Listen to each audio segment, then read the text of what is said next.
What mysterious thing did you find in the belongings of a loved one after their death that made you discover that they were living a completely secret second life? 2 years ago, my grandfather Edward passed away at the age of 80.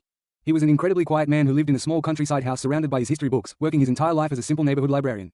He never traveled, had no enemies, and was the literal definition of a peaceful, routine life. As his closest grandson, I took on the task of sorting through his belongings and packing his books into cardboard boxes for donation. While cleaning his antique wooden desk, I noticed a small top drawer that seemed disproportionately shallow compared to the back of the desk. I removed all the drawers and discovered a hidden compartment behind them, covered with a piece of black velvet cloth. When I lifted it, I found a small, heavy metal box with a mechanical combination lock. I spent 3 days trying to guess the passcode. I tried his birth date and my late grandmother's death anniversary, all to no avail. Finally, I remembered that he used to make a strange pencil mark under certain page numbers in his favorite book, The History of Britain. I opened the book, gathered those numbers in order, and tried them, and with a faint metallic click, the box popped open.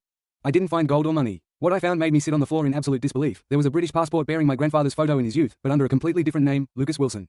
Next to it was an old brass key engraved with the number 109, and a collection of old newspaper clippings from 1978. Every single headline talked about the mysterious disappearance of a prominent London bank director accused of embezzling highly classified documents involving top-tier political figures. He had vanished without a trace. Obsession took over. I looked at the key. It bore the logo of an ancient, abandoned hotel located on the outskirts of a town 3 hours away from my house. The next morning, I got into my car and drove there, curiosity and fear battling in my chest. The hotel had been converted into a dilapidated storage facility managed by an old man who was nearly blind. I showed him the key, and he stared at it in shock, whispering in a trembling voice, "This is the key to the back room in the basement. No one has gone near it in 40 years, not since the tenant left and never returned." We went down to the dark basement via creaking wooden stairs. We reached the door marked 109. I inserted the key into the lock, and it turned with great difficulty due to the rust. I pushed the door open, the dust so thick it was suffocating. Inside the room, there was no standard furniture. Instead, there were tables stacked with massive paper files, primitive 1970s-era computer equipment, and wall maps filled with red lines connecting the names of shell companies and former politicians. I opened the main file resting on the center desk. The very first page contained a letter written in my grandfather's distinct, familiar handwriting, addressed directly to me.